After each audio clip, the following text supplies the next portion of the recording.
What's up, Ordinary Discussions? Jeremy McComas here. Can't wait for this episode. It's going to be so fun. I have Weston Webb. You probably recognize that last name Webb because it is Emily Webb, our director of Ordinary Women's son. He's 20 years old and he's doing an Appalachian Trail through hike. If you don't know much about that, it's an unbelievable journey. It's going to take like 5.5 months, like 22 to 2,500 miles on foot, sleeping outside the entire time. It's an unbelievable journey. And Weston agreed to do a podcast with us literally hours before he started the journey.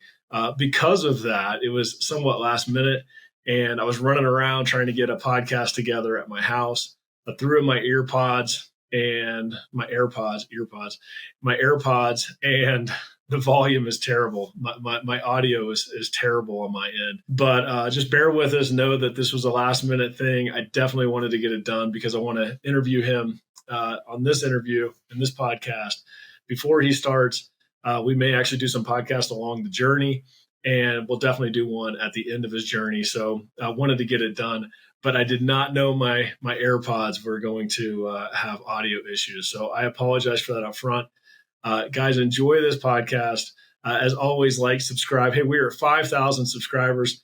That's a big deal. I know it doesn't sound like much in the day of millions, but they're all organic, true followers of what we're doing here to promote the gospel through this podcast. So thank you guys so much. Leave comments, subscribe, do all those great things, and help us spread the word. Thanks so much. Let's do this, Weston Webb. Hey, Weston, this is our second try because I didn't hit the record button before. How do you like that? Oh, it's perfect. It's great. Love it. It would be perfect and great if that was the first time that I had done that, but it seems to be something that I do more than I would ever expect. I was so worried about getting these stupid headphones to go Bluetooth that then I just forgot to even hit record. But so we already did half a podcast, but let's just reiterate it here. So as I said in the promo, this is a different podcast. As you can see, I'm at my house, not in the studio. I get my earbuds in earpods instead of the whole studio. So Weston, show us a quick view again. Oh no, the sun is pretty much set. I'll give you a quick view. It's going to be beautiful. Dude, I can't figure out. Your parents are going to laugh. Your parents are going to laugh at me. Oh no, it's even better now. It's even better. So Weston, tell us what we're looking at and why that's significant. Alrighty, we're down here in Amica Falls, Georgia, other known as the trailhead of the Appalachian Trail. And yes, that's what we're looking at is some of the Appalachian Mountains right now. So the reason that's such a cool thing is because Weston is actually starting tomorrow morning a through hike of the Appalachian Trail, which will be an unbelievable journey. It's an amazing thing that he's doing, and it's even more amazing that he's giving us time the night before he leaves the next morning on this trail. But it's amazing. I want to do this podcast, and then I want to do a podcast after he hikes it, just to see his experience. And I believe, Weston, and I think you believe this as well, that through this process that you're going to draw even closer to the Lord, and he's going to put some things on your heart. Absolutely, so I'm excited to hear about all that. Oh, absolutely, yeah. 100%. Can't wait to join you back, and let's hope maybe October, maybe November, somewhere around there. Yeah, so this is a 2,500 mile hike, is that right, approximately? I think the trail itself is right around 2,200 miles, but including stops to town and other trips right out of the way, it's probably going to be about 25 at most, somewhere in between there. You have 5.5 months before the trailhead at the northern end closes, right? That's like mid-October?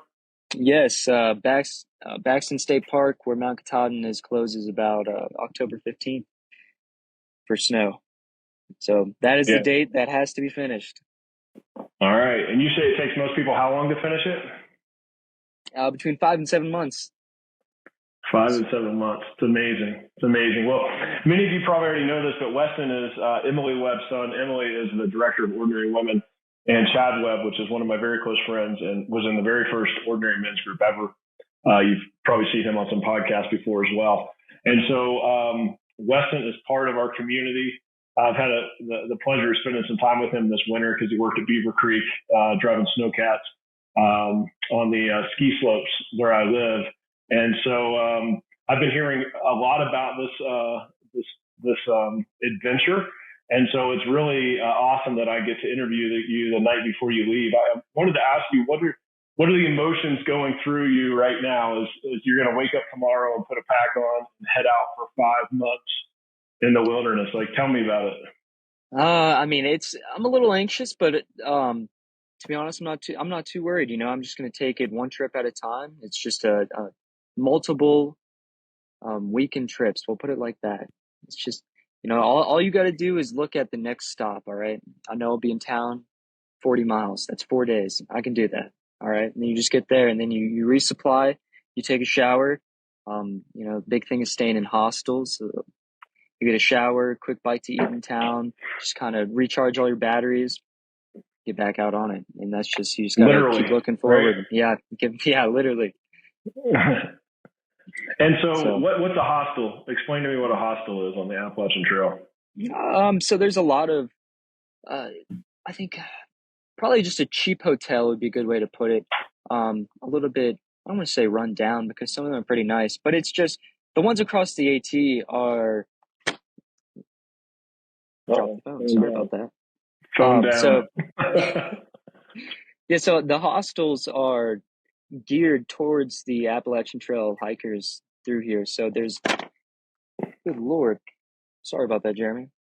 That's all right. Yeah. So the hostels on the AT are geared to the hikers, most of them, and so they have places for you to do laundry. They're going to have bunk beds that are reasonably cheap. A lot of them are. Some of them are donation only, but I mean, I'd say average price probably $40 a night, which is significantly cheaper than going to a hotel, even a cheap hotel these days, which is nice. Yeah. And some of them feed you, and I mean, we were looking today. Some of them even shuttle you from the trail into town and it'll shuttle you back. So they're very, very much supportive of people doing through hikes, and I think that's going to be. I should encounter one of those, give or take, every 4 days. So that's good for food resupply, and I won't have to carry more than 12 pounds of food, which is that's nice. Yeah. So what and you get a shower too, right? Shower, yeah, no kidding. Those showers will feel so good. I know. I mean, this is absolutely nothing. This is not a comparison, but when I backpack hunt and I'm gone for like 4 or 5 days, when I get back, man, a shower is like the greatest thing ever. So that's cool. Well, tell me what is and I know you're a pretty confident guy. There's probably not a lot that you're extremely concerned about, but what would be like the top 2 or 3 things that like are a concern for you on this trip as you go into it? Well, so I think one thing that I've really read, I read a few books on it now. The biggest thing that takes people out of their AT through hike is the mental aspects of it. A lot of people get down mentally. They just allow it to get to them. The vast, the vast challenge that's in front of them, and a lot of them just aren't prepared for it mentally. I'm prepared for it mentally. And my mother, parents know. I put my full faith in God, and I'm praying daily. I'm being the Word daily. It is just one step at a time. You just have to talk to God all day long. Really just telling Him to give you strength. I can't do this on my own. It's nothing but the strength of God that's allowing me to do this, which is just so important to keep in your forefront of your mind. Is just, I am not doing this. I am just a vessel for God. I think that's how I'm thinking about it mentally, and so far that hasn't failed me yet. I don't think it's going to fail me now. But biggest concerns right now would be something like, I don't know, getting injured to the point where I am physically forced to stop. Carried on a stretcher. I think that is like, that's going to break my heart. That's going to be horrible. I don't want that. I'm not expecting that to happen, but in the chance it does, that's a big concern of mine. There's smaller things, there's always worries hitchhiking, and sometimes there's, big thing is convicted felons like to hang out, or wanted people from the law. They'll hang out on the Appalachian Trail because they know they can get free food and shelter. And, that's few and far between, but it's definitely a concern. Least of my concerns right now are bears. I feel like everyone's like, what about the bears? And you're like, black bears, I'm not too worried about. I'm worried about the mice. They'll chew through your pack. That's not good. And when they defecate, their feces turns to dust, and if you can inhale it, you get really sick from it. That's something that people deal with, especially staying in Really? shelters. Yeah, that's stuff like that. Norovirus is a big fear of mine. Giardia. I know you've had Giardia. Not not something not something I want to deal with. But yeah, those are my big fears. Mine was kind of stupid. I was on an elk hunt in Wyoming, backcountry. We were like 28 miles in, and I was with a guide, and he was like, "Oh yeah, the water's pristine, man. You just dip your Nalgene in and drink it." So I was like, "All right." It's like when I first started elk hunting, right? I just trusted him, and I'm like chugging down like liters of water, and then like 2 days later, I was like so sick. I was so sick, and then we couldn't get out of there because it's like all set schedule. So like for 3 nights, I just laid in bed like shivering. You don't want to know the rest, but Yeah. Well, you won't get that because you won't do what I did. So tell me, you said something that was I was going to say, yeah, the mice and chipmunks. Man, just in one night, I was with some guy, actually Mark Doherty, and he laid his trekking poles down. We woke up the next morning, and the chipmunks were like eating all the cork off of them. So, there's new fear now. Just make sure you have them sticking in the ground, not laying on the ground. But Okay. So tell me about your faith journey in this. I mean, I don't want to make it something it's not. I know that you probably didn't start out saying, "Hey, I'm going to do the Appalachian Trail because this is going to build my faith." But I think that you've matured a lot in the Lord since you made that decision. I think so. Yeah. So tell me, I think you listened to the podcast I did with John Scott that did the Colorado Trail. And, that was a very interesting podcast. If any of you hasn't listened to it, you should go back and do so. But he experienced such an intimate time with the Lord on that hike. And that's a much, much smaller hike than the AT. I mean, that's like, what is that? A month or two versus 5 months or something? Yeah. I'm not even comparable in size, but nonetheless, I mean, he told the story of coming out of the wilderness and just like sobbing, just getting back into, the real world and all that entailed. Do you expect to experience something similar to that, or, I mean, what's your thoughts? This is a good question. So, not exactly. So one thing that is different from the AT than it was the Colorado Trail he did, right? Just trying to remember. I believe, yeah. Mm-hmm. Yeah. So the AT is a lot more populated. I'm going to be, seeing people, around people all day. There isn't. I think I went in it with the mindset of this is going to be alone in the woods. But the more research I've done, I think there's just going to be a lot more people. I mean, even tomorrow, there's already 14 other people registered to start. So like, wow, that's 14 people I'm going to be traveling with, which is, I think, there of course is going to be intimacy with the Lord and some time, silent time. Of course, yes, absolutely. But I think it's going to be even a better opportunity to witness to some people, and just, be the light of Jesus in the wilderness, quite literally. So I think that's more or less what I'm focusing on now. And we'll see. I mean, for all I know, I'm not going to see someone for 3 days. Who knows? We'll see. Yeah. But that's well, I think just have an open mind and see what the Lord wants to do for sure. Absolutely. And then, so rumor has it that your mom, which is, as I mentioned before, Emily Webb, a director of Ordinary Women, is going to do 3 weeks with you on this trail. So she says. We will see. Yeah. I think Yeah. she'll do it. I think she'll do it, but not 3 weeks all at once, right? She's going to break it up. Yeah, she's talking about spacing up. The way that they've said it is, we're for sure going to do 1 week, and we'll see about the next 2. So we'll see if her and my father want to join me for those 3 weeks. Who knows? It's up in the air, but they're committed. So who am I to tell them they won't? That's right. So your dad is thinking about doing some as well. Now, were they going to come together or alternate it? Oh no, they're going to come together for sure. Oh, it's going to be a family trip. Oh yeah. Oh, it's going to be great. You know? Yeah, Yeah, that'd be awesome. Well, maybe if they don't take all their weeks, then I can join you for 3 or 4 days. you should. I Absolutely. mean, I don't If want to you're come up up to the on your. challenge, I mean, if you Oh, think I'm you up can do for it. it, Well, I didn't say I all could do the right. whole thing. I said I could do 3 or 4 days. No, I mean, I would absolutely love it if you did. That would be Yeah, well, awesome. maybe I will. We'll certainly see it. All Well, right. man, Weston, I just really wanted to have you on here. I think it's a special thing what you're doing. I think it's absolutely amazing. Not many people get to do it, but I actually I don't love that phrase, and not a lot of people get to do it because I think in life you get to do the things. Not always. I get there's circumstances. Don't get me wrong, but it's how you plan your life. Like it's not just you got to do it. You set out and planned it. You Oh researched yeah. it. You Yeah. you did Yes. so much to make this happen. Yes. And so I'm proud of you for that. I think this is going to be an unbelievable journey. I think that you're going to come out of this a different person for the better.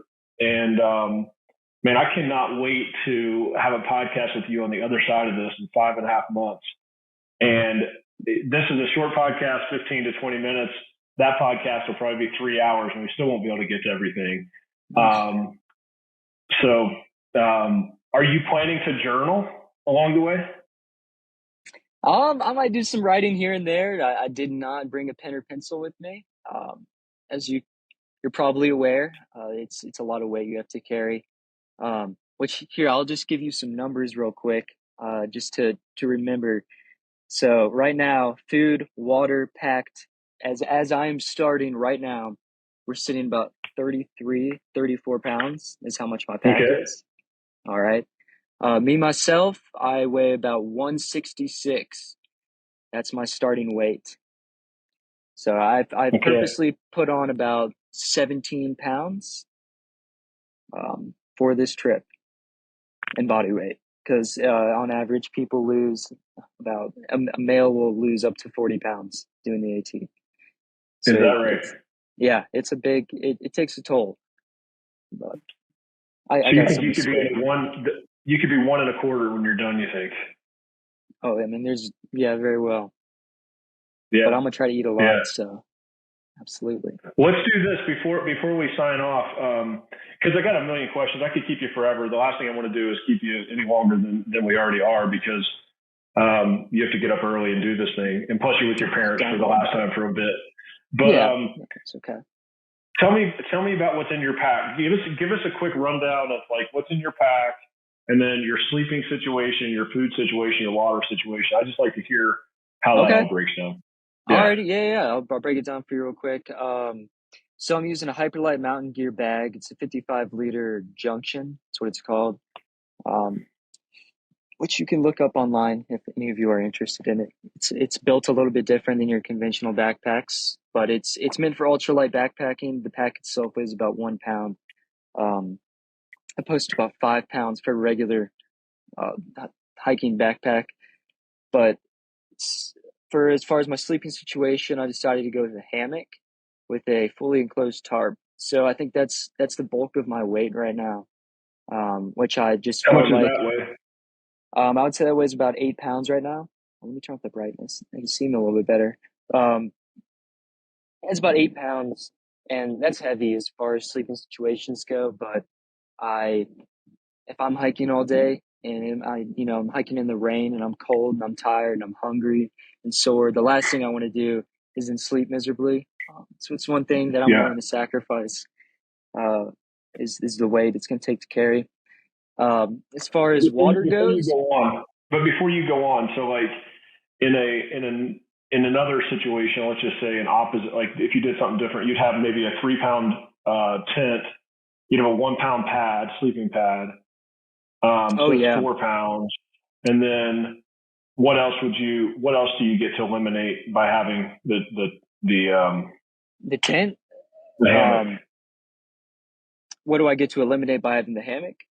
Yeah, because the hammock's 8 pounds, a tent and a sleeping pad's about 4 pounds, so you got a four Oh pound yeah, increase. yeah. So I pretty much have a tent that goes around my hammock. So when it rains, and I grew up in Virginia, um, you lived in Virginia. You know how it can Yeah. rain sideways, Oh quite yeah. literally. And I don't want to be caught in that unprepared. So I have a fully enclosed tarp that goes over my hammock, and then within that, I have a built-in bug net, and then I have an underquilt along with a quilt in my sleeping bag. So I will never be cold. I've slept down in 16 degrees with the quilt I have now, and I was not. I mean, I'm alive. Um, I was cold, but yeah, I'm fully prepared to get good sleep every night. I can assure you of that. If nothing else, I will sleep great. Well, I think that's smart. Again, I mean, guys, I'm not acting like I know everything. I've backpack hunted, and I will say, man, there's nothing more important than like sleeping well. Because man, you wake up after a night not sleeping, and it is the whole day is miserable. So yeah, I Yeah. think that's a smart move. What do you do? So you have this hammock. I've seen it online, what it looks like. What do you do with your pack, your shoes, all that stuff if it's raining sideways? Is there a place to put it in the hammock? Yeah, so I have a little setup right now. I mean, I say a little setup. I have a carabiner on my pack, and I'm just going to hang it from one of my suspenders that keeps my Okay, hammock up. I mean, that's what I've done in the past, and it gets in there inside that tarp, and everything is going to be a-okay. under the tarp. Oh yeah, under the tarp, and then even better, I have a ridge line that goes across the top, and so I'll be able to hang up my wet clothes to dry. Uh, Cool. I mean, I think it's worth the wait that it costs. I just think it Yeah. is. What's the brand of that? I have a war bonnet tarp. Uh, I have a Eno hammock. It's called an Eno jungle nest. It's got a built-in bug net.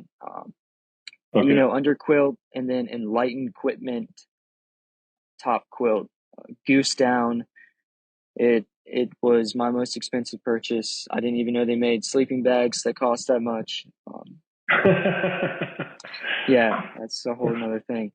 Yeah, Yeah. getting the ultralight All right. backpacking gear. Yeah, you understand. So that's your sleeping. So I'm just speeding this up because I see it's getting dark behind you. It's 9 o'clock your time, and It's I okay. feel bad taking your time. So Don't feel bad at we all. pack. Don't feel bad. So pack and sleeping. Then what else goes in there? So for water, a lot of people use a Sawyer Squeeze. I went with the Life Straw Peak. It's a little bit smaller. I have a back flush, so it shouldn't be an issue. Smart water bottles are the way to go. You screw it on. I have a 1.5 liter smart water bottle and then a 1 liter. So 2.5 liters. There's a water source every mile, at least. I mean, I'm not worried about it. In the chance that it's a hot drought, I'll pack out 2.5 liters of water, but I don't see that happening too often. But just to be prepared. Yeah. Yeah. The east is much different than out here, right? So you get water. Yeah. You have water often. Yeah. So that's good. Oh yeah, Yeah. yeah. That'll be fine. All right. Then what do you do for cooking and for food? Oh, you're gonna love this. So a lot of you, well, nobody else knows this, but I was gonna go with a cheaper cooking setup. It was cheaper and it weighed less, half a pound less, but it took 13 minutes to boil water. I decided to go with a jet boil flash over Jeremy's recommendation. Yes. After some more research, I mean, it is the most fuel efficient cooking system, and it boils water in 90 seconds. And I mean, there's tons of benefits, but I just felt like it outweighs anything else. I had to do it. That's what I went with. Yeah, and then so will you bring dehydrated food with you? What type of food are you going to bring? So this is probably something people don't know. So when you're through hiking, um, you eat a lot of candy, you eat a lot of sugar, you eat a lot of Little Debbie snack foods. When you're burning that much calories at such an extreme rate every single day, it no longer matters what you put in your body. Of course, you have to put in protein to restore your muscles, but as far as where the calories come from, they just become so much less important. And so, like, a lot of people are like, "Oh, you're eating tons of Cliff Bars." No, Cliff Bars are like the worst thing you can bring. They're not. They're not worth their weight and how much they weigh for how many calories are in them. Um, everybody I've talked to, they're like, "Dude, honey buns. That's what you're gonna eat. Honey buns, Honey buns. ramen, instant mashed potatoes, core sides. just dehydrated vegetables, rice, stuff like that. It's not a thru hiker's diet is a lot different than just a regular athletic person, so to speak. And so is that all planned? Like, do you have that all planned out? Your parents will meet you at the town junctions, or you'll just rebuy at the towns? Oh, no. So some people send their packages ahead. I'm not trying to be confined to some schedule that I have to follow. I want to play it. I'm trying to listen to my body. What do I need to do? Just play it by ear. And so I'm not sending any packages ahead, which I think is pretty common these days. There's a lot of resupply points. Yeah, a lot of stores that are fitted for the AT for people to resupply. I'm not too worried about finding food. I think that'll suffice. Okay, that's amazing. So then one more question. This may sound like a bad question. I think it's interesting though. So you're doing it with a friend. I am. What happens if that friend doesn't like? So you have two different people. You may want to hike at different paces. You may want to. Are you committed that you have to do it together, or are you free to listen to your body and do what you want? No, I mean, we both hike at a similar pace. We've done a lot of hiking together, so I'm not too worried about it.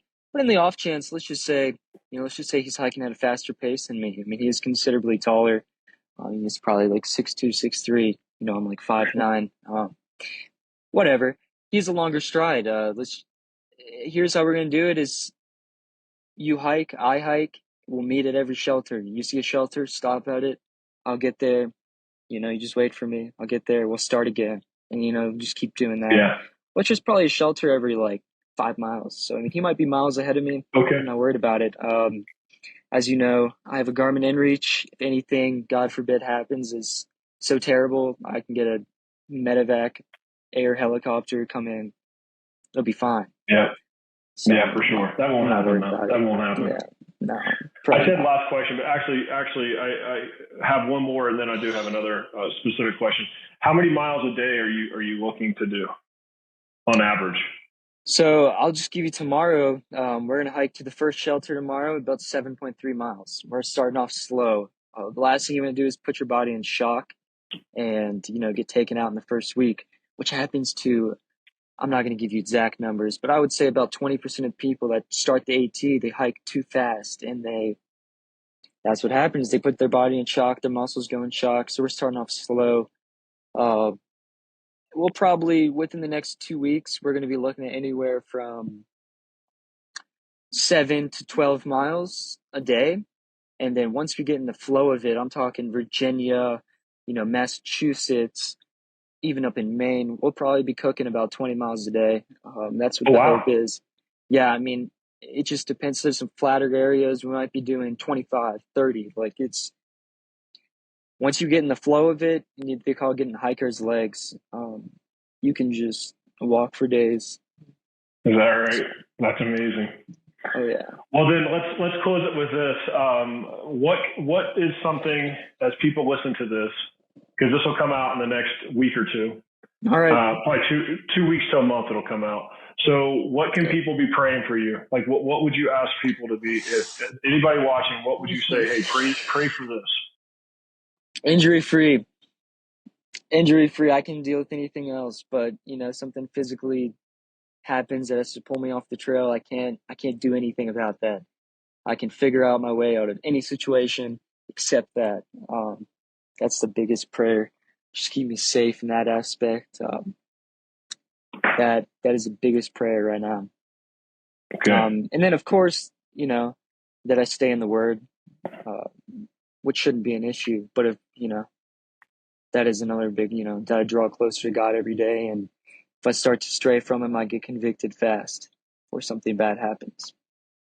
I think that's a good prayer for all of us. Absolutely.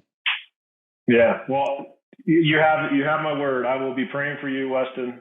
I will pray for injury free, but I think I'm going to pray even more that if something happens in your life on this trail that will forever change it for the good, meaning the Lord will speak to you, reveal something to you, come close to you in a way that you never would have experienced outside of this. And it's something you can have for the rest of your life. So that's probably my biggest prayer for you, but then I'll obviously pray for your safety as well.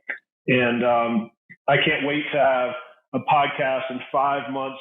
I'll give you 2 weeks afterwards, 5.5 months. And man, take good notes, great memory. And I'm sure we'll all just love to hear about this journey that you're about to embark on. And like I said before, man, super honored to be able to interview you literally. Oh my gosh, so honored to be on. No, well, this is no problem at all. I would not have done it if I did not want to.